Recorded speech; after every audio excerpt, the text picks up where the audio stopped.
تو پہلے آئین نہیں تھا تو بنگال چلا گیا، جب اب آئین نہیں ہوگا پتہ نہیں کون کون سا علاقہ جائے۔ یہ کوئی سادہ باتیں نہیں ہیں، سطحی باتیں نہیں ہیں، ان کو بڑے گہرائی کے ساتھ ہمیں سوچنا پڑے کہ ہم کس پگڈنڈی پہ سفر کر رہے ہیں، اور ہمیں احساس ہی نہیں ہے پگڈنڈی کے اوپر اس طرح چل رہے ہیں جیسے کہ موٹر وے پہ جا رہا ہوں۔ یہی ہمارا آج اختلاف رائے ہے کہ فیصلے عوام نے کرنے ہیں، یعنی انتخاب عوام نے کرنا ہے یا ہماری اسٹیبلشمنٹ نے، قانون سازی ایوان نے کرنی ہے یا پیچھے سے ڈکٹیٹ ہونی۔ اور یہ بات جو میں کر رہا ہوں کوئی جذباتی یا سادگی کے ساتھ نہیں کر رہا ہوں، میں گواہ ہوں ان چیزوں کا، میں آپ کے سامنے اپنی آنکھوں دیکھا حال اور زندگی بھر کا تجربہ آپ کے سامنے رکھ رہا ہوں۔ ہم تو بڑے گزارے والے لوگ ہیں، مجھ سے کسی نے کہا جی آپ کیسی سیاست کریں گے، میں نے کہا گزارے والی سیاست کریں گے میں شدت والی سیاست کا قائل نہیں ہوں۔ لوگوں نے بندوق اٹھا لی ہے شریعت کے لیے، ہم نے کہا نہیں، ہمارا ملک اسلامی ملک ہے، اس کے عقیدے کا تعین میرا آئین کرتا ہے، اس پر عمل نہیں ہو رہا تو عمل کرنے کے لیے جدوجہد ہوتی ہے، سیاسی جدوجہد ہوتی ہے۔ ہمیں بیرونی دنیا کے اثر و نفوذ سے نکلنا چاہیے، ملک ہمارا ہے، ہم اپنی خود مختاری کے دعوے دار ہیں، ہمارا آئین پاکستان کو ایک خود مختار ریاست قرار دیتا ہے، لیکن اگر اقوام متحدہ یا سلامتی کونسل یا جنیوا کا انسانی حقوق کنونشن یا اقوام متحدہ کا انسانی حقوق کا ادارہ ایک قانون پاس کر لے اور وہ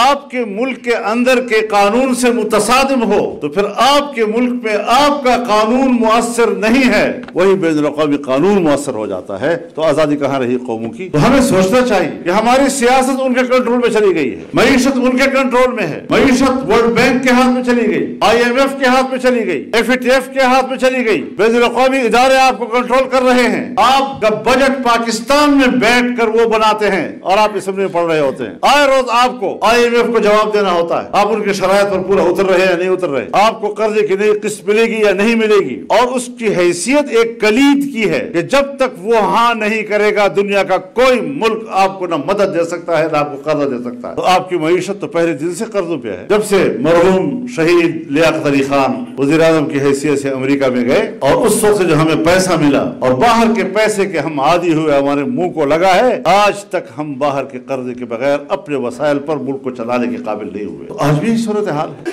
آپ کی پوری معیشت کو وہ کنٹرول کر رہے ہیں۔ آپ کے پڑوس میں چائنا آپ کے بعد آزاد ہوا، ہندوستان آپ کے ساتھ آزاد ہوا، آپ کے پڑوس میں ملائیشیا ہے، انڈونیشیا ہے، جنوب ایشیا اور مشرق ایشیا کے ممالک ہیں، ان کا سالانہ GDP گروتھ وہ کبھی 6 اور 7 سے نیچے نہیں آیا، چائنا تو کسی وقت 11 پہ بھی پہنچ گیا، تو اس کو خود نیچے کرنا پڑا، برتن سے پانی چھلک رہا ہے، اب کیا کریں ہم۔ لیکن پاکستان وہ دن بھی ہم نے دیکھا جب ملک میں بجٹ پیش ہوا اور سالانہ GDP گروتھ 0 سے نیچے چلا گیا، منفی ہو گیا، ہم نے اور آپ نے اپنے آنکھوں سے دیکھا۔ معیشت کے ہزار بڑے بڑے دعوے کے باوجود اس وقت بھی ہم نہیں سنبھل رہے، تو ملکوں کی تباہی کے لیے کیا چاہیے؟ سب سے پہلے سیاسی عدم استحکام، اس کے بعد معاشی عدم استحکام، اور اس کے بعد دفاعی عدم استحکام۔ تو آپ دفاع کے لیے بھی ایٹم بم کے مالک ہیں، لیکن اپنا ایٹم بم سنبھالنا آپ کے لیے مشکل ہو رہا ہے۔ امریکہ خود آج تک CTBT پہ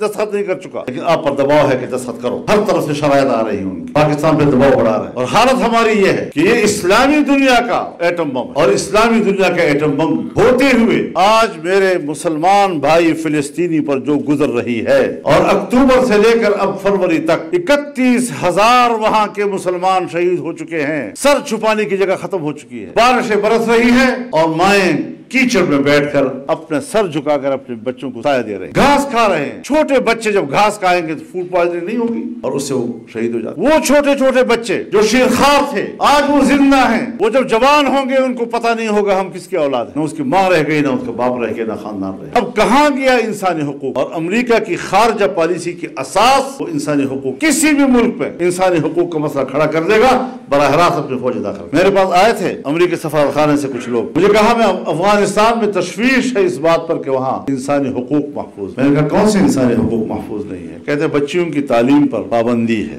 تو میں نے کہا کہ وہ